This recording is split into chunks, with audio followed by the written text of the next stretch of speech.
দর্শক, bank resolution ও দেশের মুদ্রাবাজার নিয়ে আমরা আলোচনা করব। এই বিষয়ে আলোচনার জন্য আজ আমাদের স্টুডিওতে উপস্থিত হয়েছেন বিআইবিএম এর সাবেক মহাপরিচালক ডক্টর তৌফিক আহমেদ চৌধুরী।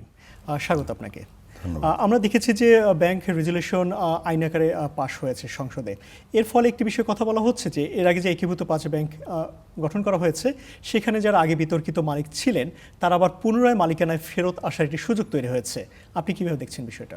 আসলে ব্যাংক রেজুলেশন অধ্যাদেশ যেটা তৈরি করেছে এটা একটা ভালো পদক্ষেপ, কারণ আগে তো সেন্ট্রাল ব্যাংকের কাছে আসলে কোনো রেজুলেশন মেকানিজমে ছিল না। তো এখন অনেকের ধারণা ছিল সম্ভবত বর্তমান সরকার এটা সংসদে পাশ করবে না, পরে দেখা গেল ওনারা পাশ করলো, কিন্তু পাশ করলো উইথ সাম অ্যামেন্ডমেন্ট কি যে সেখানে পূর্বের মালিকরাও সেখানে ফেরত আসতে পারবে। তো আসলে পুরো ব্যাপারটাই কেমন একটা হচপচ করে ফেললেন ওনারা। আসলে ব্যাংক রেজুলেশন অর্ডিন্যান্সের মধ্যে বেসিক্যালি একমাত্র প্রভিশন রাখা হয়েছে মার্জার। আসলে মার্জার ছাড়া তো দেয়ার আর লট অফ আদার অ্যাভিনিউস বা দেয়ার আর লট অফ আদার টুলস, সেগুলো ট্রাই করতে পারতো, সেগুলো তো করেই নাই। তো এখন ওই মার্জারও আলটিমেটলি সাকসেসফুল হবে কিনা বা সফলতার মুখ দেখবে কিনা আমার যথেষ্ট সন্দেহ আছে। তো এরই মধ্যে যদি আবার পুরাতন মালিকদের ফিরে আসার একটা প্রভিশন রেখে দেয়, তো সেখানে তো তার মানে কি এই মার্জার যেটা করেছিল বা যেটা এখনও প্রক্রিয়াধীন আছে, তো সেটা খুব সফল হবে বলে আমার মনে হয় না। আর আমাদের ভয়টা হচ্ছে সরকারের মার্জার কার্যক্রম যদি বিফল হয়, তাহলে দেশের মানুষের আমাদের সরকারের রিফর্ম প্রসেসের প্রতি একটা খারাপ ধারণা জন্মাবে, আস্থাটা আসলে নষ্ট হয়ে যাবে। সেটাই আমরা চাচ্ছিলাম যে যাতে মানুষের কোনো অবস্থাতে, কারণ আলটিমেটলি সেন্ট্রাল ব্যাংকের কাজ কি? সেন্ট্রাল ব্যাংকের কাজ হচ্ছে ডিপোজিটের আস্থা ধরে রাখা। তো এখন এই আস্থাটাই যদি নষ্ট হয়ে যায়, কারণ আগের মালিক পক্ষরাই তো সবচেয়ে বেশি দায়ী ব্যাংকগুলোর এই দুরবস্থার জন্য। তাদের কোনো শাস্তির ব্যবস্থা করা হলো না, মাঝখান থেকে ডিপোজিটাররা শাস্তি পেল এবং সবার টাকা পয়সা তুলতে পারছিল না। এর মধ্যে আবার পুরাতন মালিকদের ফিরে আসার যদি আবার একটা বন্দোবস্ত আপনি করে দেন, তো ডেফিনেটলি লোকজনের আস্থা তো নষ্ট হবেই। কিন্তু আরেকটি বিষয় থাকে যে কেন্দ্রীয় ব্যাংক থেকে যেটা বলা হচ্ছে যে আগের যারা মালিক ছিল তারা সবাই তো দোষী না, কিংবা সবাই অনিয়মের সঙ্গে যুক্ত ছিল না। ঢালাওভাবে এটা করা যায়, যারা দোষী না তাদের বিচারের ব্যবস্থা করেছেন, সেটা তো করেননি। তো ঠিক আছে, এটা তো অস্বীকার করে নেই যে সবাই দোষী না, তাই না?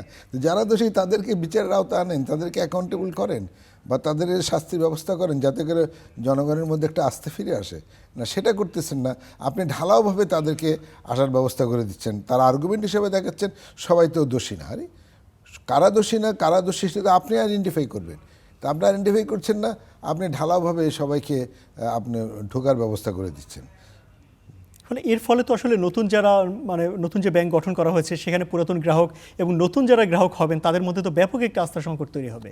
তো অলরেডি তো পুরাতন অবস্থার মধ্যেই তো এটা সৃষ্টি হয়েছে। এখন যদি এইটাও আরবার করা হয়, তাহলে তো ডেফিনেটলি এখন মানুষের মধ্যে আরও বেশি আস্থাহীনতা ঢুকবে। আপনি একটা জিনিস বলছিলেন যে এখানে আসলে আস্থার জায়গাটা এবং নতুন সরকারের যে রিফর্ম করার যে প্রক্রিয়াটি, সেখানে আসলে একটা প্রশ্ন চলে আসতে পারে। আমরা অনেকেই বলছিলেন, সুশীল সমাজ বলছিলেন যে নতুন সরকার আসার পরে যে বিভিন্ন যে রিফর্মগুলো গঠন করা হয়েছে, কিংবা ব্যাংকিং খাত, আর্থিক খাতের বিগত সময়ের যে দুর্নীতি, সেখান থেকে অনেকটাই বেরিয়ে আসবে দেশ। এই যে সিদ্ধান্ত নেওয়া হলো, এর ফলে সেই জায়গাটায় কোনো প্রশ্ন তৈরি হচ্ছে কিনা? ডেফিনেটলি প্রশ্ন তৈরি হবেই, কারণ আমরা সবাই এক্সপেক্ট করেছিলাম যে নতুন গভর্নমেন্ট এসে আসলে পুরাতন গভর্নমেন্ট বা ইন্টারিম গভর্নমেন্টের সম্ভব বা আগের গভর্নর মহোদয় বেশ কিছু মেজাজ নিয়েছিল, সবগুলো যে খারাপ ছিল তা না। একমাত্র বিতর্কিত মেজাজ ছিল আপনার এই মার্জার ইস্যুটা। তো যাই হোক, আমাদের সবার ধারণা ছিল যে নতুন গভর্নমেন্ট, নতুন পলিটিক্যালি ইলেক্টেড গভর্নমেন্ট আসলে পরে তারা সমস্ত রিফর্ম মেজাজগুলো একটু রিভিউ করবে। কারণ ব্যাংকিং খাত হচ্ছে আমাদের ফাইন্যান্সিয়াল সেক্টরের অন্যতম খাত, কারণ বাংলাদেশের ফাইন্যান্সিয়াল সেক্টরকে বলাই হয় ব্যাংক নির্ভর ফাইন্যান্সিয়াল সেক্টর। এই খাতের যে কোনো দুরবস্থা আসলে দেশের জন্য খুবই খারাপ ইঙ্গিত বহন করে। সুতরাং এইটাকে আমাকে ভালো করতেই হবে। দেয়াল আমাদের পিঠ থেকে গেছে, তাই না? It has failed but it must succeed. এটাকে যে কোনো উপায়ে আমাদেরকে সাকসেসফুল করতে হবে। তো সেই জন্যই আমাদের ধারণা ছিল যে সমস্ত রিফর্ম মেজার্সগুলো একটু রিভিউ করে সরকার একটা খুব একটা শক্তিশালী রিফর্ম মেজার্স হাতে নেবে। তো সেগুলো না করে দেখা গেল যে পুরাতন আসলে যারা নাকি আমাদের ব্যাংকিং দুরবস্থার জন্য দায়ী, তাদেরকে আপনি একে একে করে বা আপনার ঢোকার ব্যবস্থা করে দিচ্ছেন, তাদেরকে আবার ব্যাংকগুলো ফিরিয়ে দেওয়ার জন্য ব্যবস্থা করে দিচ্ছেন।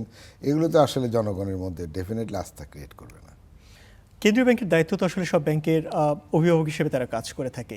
এই যে সিদ্ধান্তগুলো হচ্ছে কিংবা কেন্দ্রীয় ব্যাংকের যে মনিটরিংটা রয়েছে, এখানে কি আপনি কোনো দুর্বলতা দেখছেন কিংবা তারা কি আসলে স্বাধীনভাবে কাজ করতে পারছে কি? না, কেন্দ্রীয় ব্যাংকের মনিটরিং তো একটা খুব ইম্পর্টেন্ট ব্যাপার। আসলে কেন্দ্রীয় ব্যাংকের মনিটরিং ঠিকমতো হলে ডেফিনেটলি কমার্শিয়াল ব্যাংক লেভেলে এত দুরবস্থা হতে পারে না।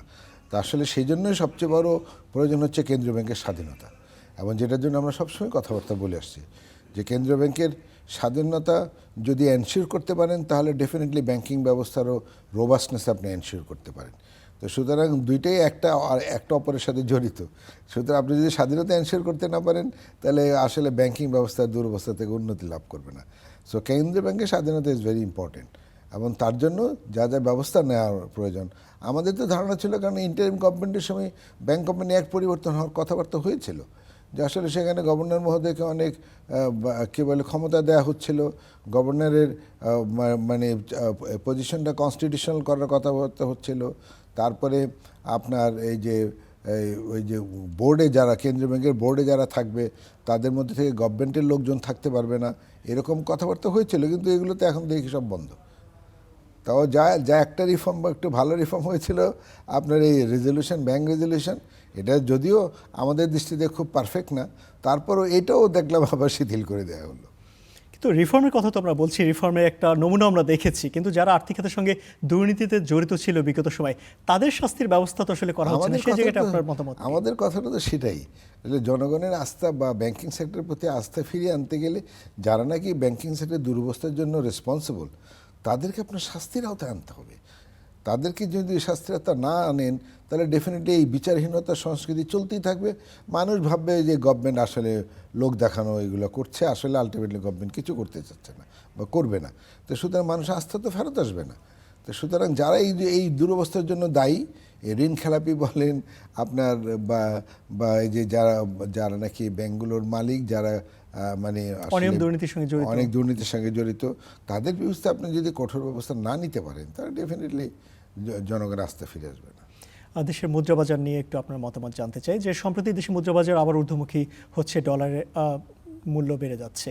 বলা হচ্ছে যে মধ্যপ্রাচ্যের যে সাম্প্রতিক সময়ের যুদ্ধ, এর প্রভাবে ডলারের একটি ঊর্ধ্বমুখী প্রবণতা দেখা যাচ্ছে। আপনার মতামত কি মনে করেন? ডেফিনেটলি এটার তো একটা বড় ইম্প্যাক্ট আছে, কারণ আসলে মধ্যপ্রাচ্যের এই যুদ্ধের জন্যই তো আমাদের জ্বালানি সংকটের ফলে আমাদের ইম্পোর্ট বিল পেমেন্ট বেড়ে যাচ্ছে, জ্বালানির দাম বেড়ে যাচ্ছে ইন্টারন্যাশনাল মার্কেটে।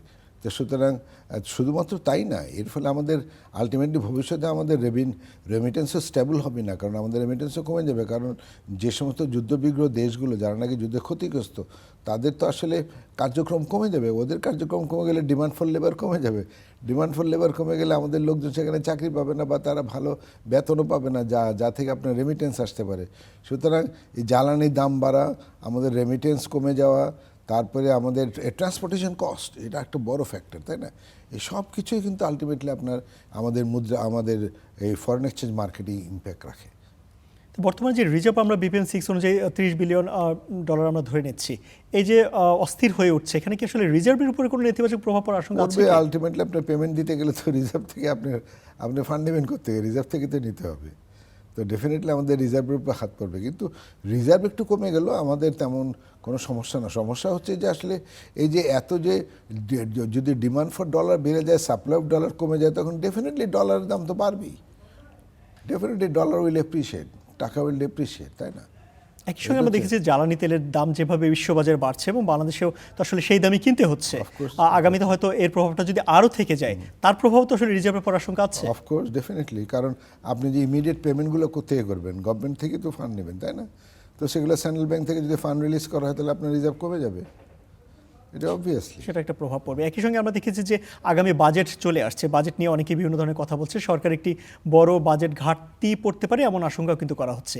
সেক্ষেত্রে বিগত সময় আমরা দেখেছি যে ব্যাংকগুলো থেকে লোন নিয়ে বাজেট ঘাটতি সামাল দেওয়া হচ্ছে। নতুন সরকার আসলে কি করতে পারে অথবা কোন পথে যেতে পারে? নতুন সরকার এটাই করবে, কারণ আসলে আপনি যতক্ষণ পর্যন্ত রেভিনিউ কালেকশনে আপনি মনোযোগ না দিবেন, আসলে ইন্টারিম গভর্নমেন্ট তো আসলে রেভিনিউ কালেকশনের উপরে কোনো মনোযোগ দেয়নি। তারা শুধুমাত্র একটা বড় বাজেট করেছে, কিন্তু বাজেটের ঘাটতি ছিল, সেই ঘাটতিটা ফাইন্যান্স করেছে ব্যাংক থেকে টাকা দিয়ে। তা আমরা বলেছিলাম যে হ্যাঁ, নতুন সরকার আসলে রেভিনিউ কালেকশন একটু মনোযোগ দিতে হবে, কারণ মনোযোগ না দিলে ঘাটতি আপনার বাড়তেই থাকবে। এবার তো আমরা দেখলাম প্রায় 9 লক্ষ কোটি টাকার মতো বাজেট হবে।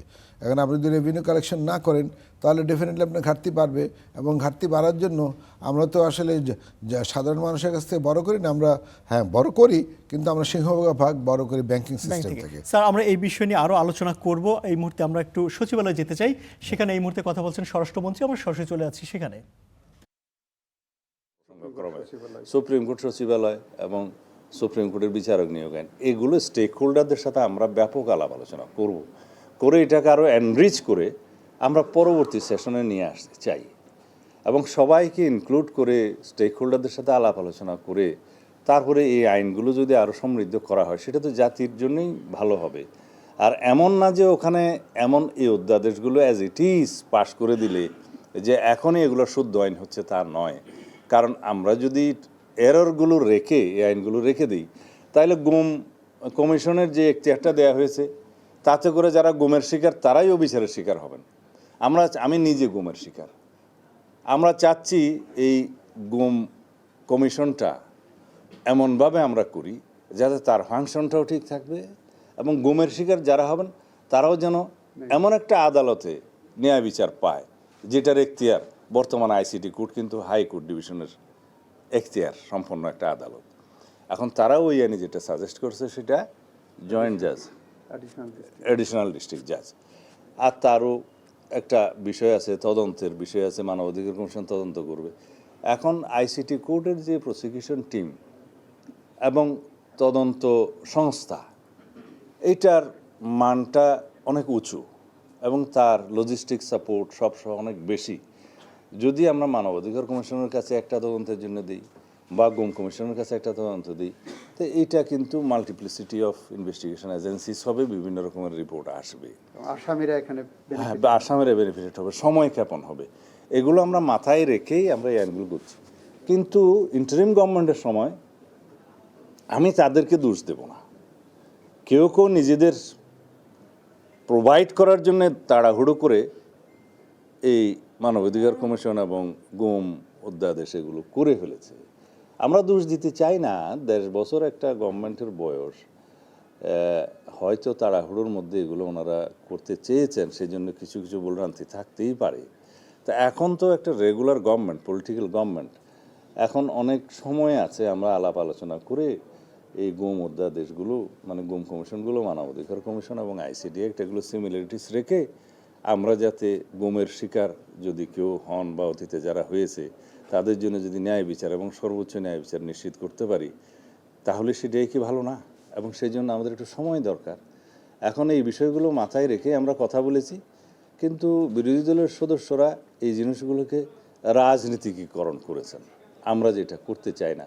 আমার মনে হয় আমি যথেষ্ট বলেছি। এবার আইনমন্ত্রী সাহেব, আপনি যা কিছু বলতেছেন ইন ডিটেল তথ্যসহ বলতে পারেন, এরপর আপনারা কোয়েশ্চেন করলে আমরা কথা বলবো। ধন্যবাদ। ইতিমধ্যে মাননীয় দর্শক, সচিবালয়ে কথা বলছেন স্বরাষ্ট্রমন্ত্রী। আমরা সরাসরি ছিলাম সেখানে। আবার ফিরছি আলোচনায়। আমরা এর আগে কথা বলছিলাম যে নতুন সরকারের জন্য তো সামনে বাজেট আসছে এবং এটা একটি চ্যালেঞ্জিং হতে পারে তার জন্য। আপনি বলছিলেন যে বাজেটে অর্থ সংস্থান কিংবা ঘাটতি মোকাবেলায় সরকার আসলে কি করতে পারে, কোন পথে হাঁটতে পারে সরকার? না, সরকারের পথ তো একটাই, ঘাটতি মোকাবেলা ফাইন্যান্স করতে তো হবে, ঘাটতিটাকে ফাইন্যান্স করতে। এখন ঘাটতি ফাইন্যান্স করতে পারেন আপনি দেশীয় সোর্স থেকে ঋণ নিতে পারেন, বৈদেশিক সোর্স থেকে ঋণ নেয়, কিন্তু বৈদেশিক সোর্সে আমাদের দেশের গভর্নমেন্ট বেশি একটা যায় না, কারণ আর না যাওয়ার কিছু প্রকৃত কারণও আছে। কারণ বিদেশের সোর্সগুলো থেকে আপনি বড় করতে গেলে তারা বিভিন্ন ধরনের কন্ডিশন দিয়েছে, যেটা নাকি আমাদের আর্থসামাজিক পরিবেশে যেগুলো খাপ খায় না। তো আমার দেশের সোর্স থেকে বড় করতে গেলে আপনি জনগণের কাছ থেকে বড় করতে পারেন, আপনি ব্যাংকিং সিস্টেমের কাছ থেকে বড় করতে পারেন। তো আমরা পছন্দ করি ব্যাংকিং সিস্টেমের কাছ থেকে, মানে আমাদের বর্তমান সরকার ব্যাংকিং সিস্টেমের কাছ থেকে বেশি বড় করবে বলে আমাদের ধারণা। ব্যাংকিং সিস্টেমের কাছ থেকে বড় করলে হয় কি, একটা ভয় থাকে যে আসলে ব্যাংকিং সিস্টেমের থেকে সব টাকা পয়সা যদি গভর্নমেন্ট নিয়ে নেয় তাহলে তো আসলে প্রাইভেট সেক্টর কিছু পাবে না। এটাকে আমরা বলি ক্রাউডিং আউট ইফেক্ট। তো ক্রাউডিং আউট ইফেক্টটা হবে। তো ক্রাউডিং আউট ইফেক্ট হলে আবার প্রাইভেট সেক্টর না পেলে ইনভেস্টমেন্ট করতে হবে, ইনভেস্টমেন্ট না হলে আপনি এমপ্লয়মেন্ট করতে হবে। সুতরাং private sector is the employer, তাই না? তো সুতরাং এই ধরনের ডিলেমার মধ্যে আছে। তারপরে আমি বলবো যে ডেফিনেটলি আমাদের দেশের গভর্নমেন্ট এই আপনার ব্যাংক বরোয়িংয়ের দিকে বেশি যাবে। তবে আমরা সাজেস্ট করব ব্যাংক বরোয়িংয়ের দিকে তো যেতে তো হবেই, আপনাকে যান, কিন্তু অ্যাট দ্য সেম টাইম আপনি রেভিনিউ কালেকশনের দিকে আপনি একটু মনোযোগ দেন, কারণ আমাদের দেশে কিন্তু ট্যাক্স জিডিপি রেশিও অত্যন্ত কম, তাই না? এটাকে বাড়াতে হবে, বিভিন্ন লোকজনদেরকে আপনি ট্যাক্সের আওতায় আনতে হবে। আমাদের দেশের লোকজন একেবারেই ট্যাক্স পেমেন্ট করতে চায় না, তো সুতরাং তাদেরকে ট্যাক্সের বেস বাড়াতে হবে। সো আমাদের রেভিনিউ কালেকশন যদি বাড়ে তাহলে ডেফিনেটলি গভর্নমেন্টের বাজেট ঘাটতিটা কম হবে, বাজেট ঘাটতি কম হলে ডেফিনেটলি আপনার তখন ব্যাংকের উপরে চাপও কম আসবে, তখন ব্যাংকাররা প্রাইভেট সেক্টরকে আপনার লেন্ডিং করতে পারবে। আপনি যেমনটা বলছিলেন যে সরকার যদি ব্যাংকিং খাতের দিকে নজর দেয় তার ঘাটতি বাজেট মেটানোর জন্য, সেক্ষেত্রে তো প্রাইভেট সেক্টরে আসলে বিনিয়োগের পরিমাণটা কমে যাবে। সেটাই আমরা এমপ্লয়মেন্টের কাঁধে একটা কথাও তো সরকার বলছে যে আগামীতে তারা অনেক বেশি এমপ্লয়মেন্টের কথা করতে বলবে, চায়। এমন একটি কথা প্রতিশ্রুতি দিয়ে তারা নির্বাচনে করতে এসেছে। চায়। সেই জায়গাটা আসলে একটি ধাক্কা আসবে কিনা? Of course definitely private sector investment কম হলে তো ডেফিনেটলি এমপ্লয়মেন্ট ক্রিয়েট করে। আমরা গভর্নমেন্ট সেক্টরে সারা বছর কয়টা চাকরি ক্রিয়েট করি, আর গভর্নমেন্ট সেক্টরে যে আসলে যত বড় ঘাটতি সব তো আপনি ইন্টারেস্ট পেমেন্ট আর আর তাদের কর্মকর্তাদের বেতন দিতেই চলে যায়, তাই না? সুতরাং ওরা আর কয়টা এমপ্লয়মেন্ট ক্রিয়েট করে? এমপ্লয়মেন্ট ক্রিয়েট করে প্রাইভেট সেক্টরে। তো সুতরাং প্রাইভেট সেক্টর যদি টাকা পয়সা না পায় তাহলে ডেফিনেটলি এমপ্লয়মেন্ট ক্রিয়েশন এফেক্টেড হবে। আপনি বলছিলেন যে এনবিআরকে আরও বেশি অ্যাক্টিভ হওয়ার জন্য, ট্যাক্স কালেকশনটা আরও বেশি বাড়ানোর জন্য, সেই উদ্যোগ তো এর আগে বিভিন্ন সরকারও নিয়েছে, কিন্তু সেখানে তারা বারবার ব্যর্থ না, হচ্ছে। আগের উদ্যোগের সাথে বর্তমান উদ্যোগ একটু ডিফারেন্ট হবে, কারণ আপনার বাজেটের সাইজ যেহেতু বাড়ছে, সুতরাং আপনার সরকারের রেভিনিউ কালেকশন আপনাকে বাড়াতে হবে। কারণ এই যে আমাদের দেশে বিভিন্ন আপনার সোর্সগুলো আসছে যে ফান্ড দেওয়ার আগে আইএমএফের কথা মনে করেন, আইএমএফের তো একটা কন্ডিশন আছে যে তোমার রেভিনিউ কালেকশন বাড়াতে হবে। আর আপনি ফিগারগুলো দেখলে তো বুঝো মাত্র 7% হচ্ছে আমাদের ট্যাক্স জিডিপি রেশিও। এটা একটা কথা হইতে পারে? এত বড় একটা দেশ, এত বড় জিডিপির দেশ, অনেক বড় বড় আপনার ইন্ডাস্ট্রিয়ালিস্টে অনেক বড় বড় কর্মকর্তা কর্মচারীরা আপনার ট্যাক্স দেয় না ঠিক মতো। সেই জায়গাটা আরও বেশি মনোযোগ হওয়া জরুরি। আপনাকে অসংখ্য ধন্যবাদ আমাদের স্টুডিওতে দেওয়ার জন্য, আমন্ত্রণ জানানোর জন্য। দর্শক, আমরা কথা বলছিলাম ব্যাংক রেজুলেশন এবং দেশের মুদ্রা ব্যবস্থাপনা নিয়ে। আর এই বিষয়ে কথা বলতে আমাদের স্টুডিওতে যুক্ত হয়েছেন বিআইবিএম এর সাবেক মহাপরিচালক ডক্টর তৌফিক আহমেদ চৌধুরী।